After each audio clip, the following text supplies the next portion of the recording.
Hi, everyone. Good morning. Thank you for joining us for Portland Cocktail Week presents Fortaleza on the Fives on Cinco de Mayo. As part of this partnership, we've teamed up with Portland Cocktail Week to bring you guys 6 amazing cocktails throughout the day, and we've created a fantastic recipe guide that you can download at PDXCW.com/Fortaleza on the Fives. And at 2 p.m., we've got a special edition of the Fortaleza on the Fives with a full distillery tour that my team will be live streaming from down in Mexico. So we're very excited for that, to bring you guys a little bit of the tequila heartland straight to your computer screen. So I just want to tell you guys a little bit that my family's been making tequila since the 1870s. My great-great-great-grandfather founded Tequila Sauza. My great-grandfather ended up selling that company, and my dad started Fortaleza out of sort of the ashes of our family history. So my grandmother had a distillery on a piece of property that she was left that my dad was able to refurbish and get restarted to produce tequila again. And he and I have been working together since we first came out with the product. I remember when I first got my license, driving around sample bottles to go deliver. And so it's been quite a journey. But we're honored to keep our traditional production process the same. We're 100% town and milled. We still use wooden vats to ferment in. We're still using copper pot stills and a brick oven to cook with. And we invite you down to Mexico, and whenever you feel like you can make it down, to see the distillery and the facility. We love hosting our industry guests. So now we've got Damian Diaz here today out of LA, who's going to make his drink, the Cafe de Jalisco Old-Fashioned. But before that, Damian, everybody's, of course, been operating during the pandemic, and you've done awesome work. Can you tell us about your work with No You Without Us? No Us Without You. Sure thing. Thank you. Once again, Damian Diaz here on behalf of No Us Without You.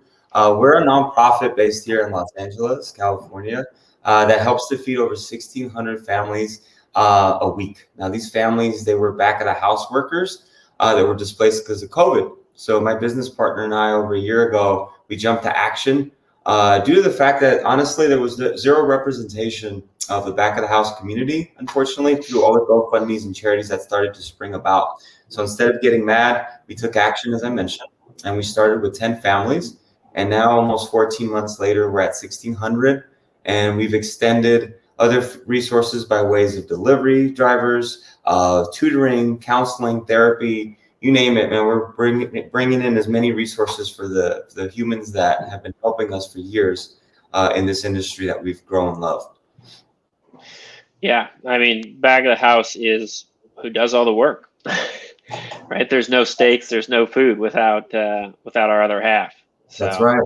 They're the spine of the backbone of our industry, and for us to extend that same sentiment of hospitality to them, it's the least we can do. So for me right now, this is refreshing to get back to cocktails, even just for a little bit, because after we're done here, I'm going back to delivering food.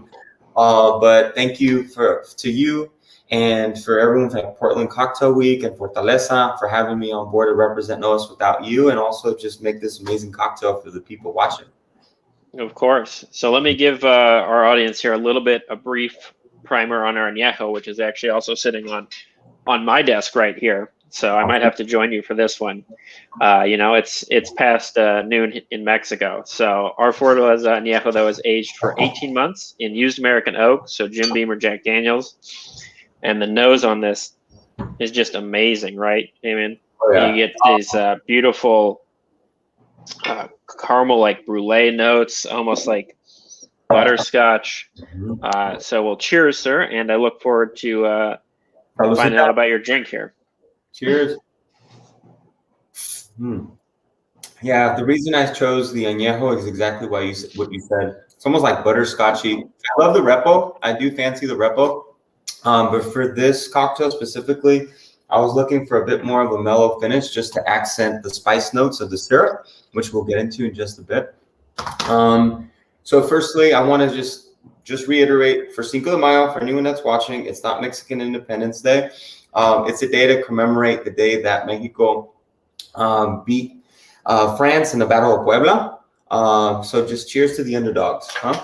Salud, again. So my friends at Portland Cocktail Week in Fortaleza hit me up about making a cocktail. I wanted to do a margarita at first, but I was like, we've all done margaritas a million times. I wanted to go back to the Fortaleza Añejo to basically showcase this amazing spirit. So not only that, but I went back to my childhood to think of what my heritage means to me. So I started thinking about my weekends, right? Growing up in a traditional Mexican household, there was really no such things as Saturday morning cartoons. My brother and I would always be woken up by my pops to go pull weeds and do yard work. Which, that's where we get our hard work ethic from, right? It's deep rooted in that. But the days that we weren't woken up to go pull weeds, I was woken up by the aroma of Café de la Olla. On any given Sunday morning, the aroma of cinnamon, spice notes, the sweet aroma in the air, just like it's a pleasant smell. It's even better the way it tastes as opposed to the way it smells. So anyway, for those that aren't familiar with Café de la Olla, it's really easy to make. You get coffee grounds, and firstly, I should say that the olla itself is a ceramic vessel that you put on the stovetop. You put coffee grounds, cinnamon sticks, and piloncillo in there. For those that aren't familiar with piloncillo, it's unrefined sugarcane. You can find these as they look like bricks or cones at your local supermarket and the ethnic food section. If you're lucky enough to have a bodega or a tiendita, depending if you're in LA and New York, you can find those there as well. 80 cents to $1 is what they cost. So anyway, I got that flavor profile and I wanted to translate it in this cocktail. So going back to the Café de la Olla. So this is basically a spice piloncillo cinnamon syrup or Café de la Olla cinnamon syrup. The way to make this and prep this is quite simple as well. You want to get a medium saucepan with a cup of water, and you're going to get 2 of those piloncillo cones. You're going to simmer that down. The important thing is you want to keep the piloncillo chunks moving, because otherwise they're going to stick and burn and become almost like molasses-like. You don't want that. So you have to keep the liquid moving until it's fully dissolved. Once it's fully dissolved, you add the cinnamon, but in this case, I also added in star anise, just so you can get that lovely note on the finish of the old-fashioned. You're going to bring that up to a boil for about 8 minutes with the ingredients in there. And once that happens, your house is going to smell like my house, essentially, as a kid. You take that off the stove, let it cool for about 35, 40 minutes. And this syrup is good for let's say about a week. So that's basically it for the prep. Let's get into the cocktail. What we're going to do is we're going to do ½ an ounce of the piloncillo cinnamon syrup. We always start with the least expensive items first, obviously. So we're going to do ½ an ounce of that guy. And then we're going to do this chocolate chili bitters.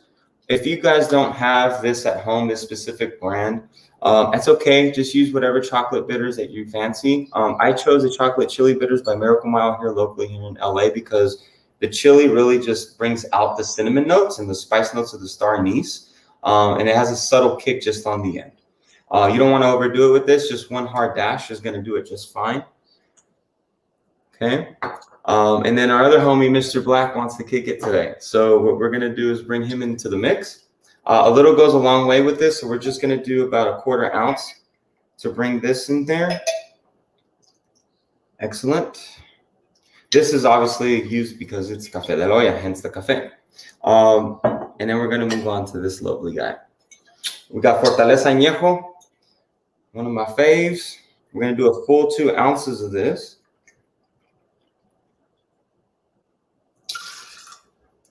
All right. Perfect. All right, so I'm actually fortunate enough to live right around the corner from our friends Penny Pound Ice here in the Arts District. So I got this lovely cold draft ice to get going. We're going to start it off diluting. Don't over dilute, but just to get it started. You start seeing that beautiful coffee color, nice auburn brown coloration in there. Beautiful. This is definitely a sipper. I don't expect anyone to be drinking this right now at 10 a.m. here in LA, but if you would, enjoy it responsibly. If it's got coffee in it, Damian, it's a morning drink, in my opinion. There you go. Okay, well, I'll take that. That's fair. I mean, I'm going to finish this on that note. Yeah. Saludcita. Yeah, you start getting that aroma in there. You get that cinnamon, that spice, that coffee plays so well together, which I love. So people are asking me why the garnish. It's a little far-fetched for some people to see an old-fashioned cocktail with dust, or chocolate dust in this case. I love dark cacao notes, and what I used for this especially is the chocolate barra. Again, you can get this. I've seen this at Whole Foods. I've seen it at the tiendita. You can get this, but if you don't like this brand in particular, you can take your favorite dark cacao chocolate and shave it on there just the same. It'll be fine. That's just going to bring out the coffee and the cinnamon.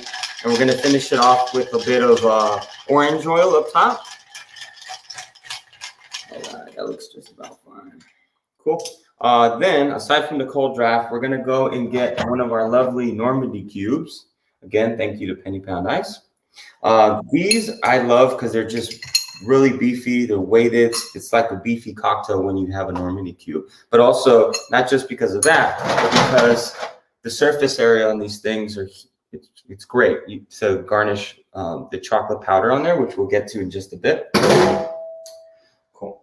So we're going to go ahead and strain that over right into the Normandy cube. You're going to get that beautiful coloration. Thick, viscous cocktail, which I love, and you're definitely going to want to babysit this and sip slowly so it can open up beautifully. Here we are. All right, so chocolate barra time. This, by the way, the recipe for this is for another day, but if you guys want to do this, it's just milk and chocolate, and you got yourself milk chocolate. It's delicious. Okay, so you get one of these. This is what the brick looks like once you open it up. And you're just going to garnish that up top with a little bit of coating of the chocolate dust as well. You could do as little or as much as you like. Me personally, I like to kind of have at it. I like the texture. It's not chunky, it's flaky, it dissolves quickly. Every time you sip, it just complements the cocktail that much better. So then, last but not least, we're gonna get the orange, nice thick rind. I'm gonna go ahead and express that right up top. This guy wants to party, so we're gonna manicure this orange right up top, put on the dancing shoes, because everything's Instagram nowadays without compromising what's in the glass, right? We just dress this up just a bit. All right. What's the saying? The phone eats first, right? Exactly. All right. And you dress this guy up with one of these, and you're good to go. And there you have your Café de Jalisco Old Fashioned. Saludcita. Beautiful. Oh, fuck. Don't mind if I do. Good. That's perfect, Damian. Thank you for joining. Gracias. Happy Cinco. Thank you. So thanks again, Damian. As a reminder, we've assembled the recipes for the Café de Jalisco Old Fashioned and the rest of our fantastic Fortaleza on the Fives cocktails into an interactive PDF you can download for free at pdxcw.com/Fortaleza on the Fives. To see all of our great content, please follow us on Facebook and YouTube at facebook.com or youtube.com/PDXCW, on Instagram at PDXCW and at Drink Fortaleza, and on Facebook at facebook.com/Drink Fortaleza. And don't forget to join us in just under an hour at 2 p.m. Eastern for our tour of Distilleria Fortaleza and some insight into the history and tradition of our special tequila. And we'll be joined by two more Fortaleza on the Fives during the tour, Alba Flores from Guadalajara and Rochelle Mayan from Chicago. So thank you so much again, Damian. It was awesome. And as a reminder, it is no us without you. LA/donate. So thanks so much, Damian.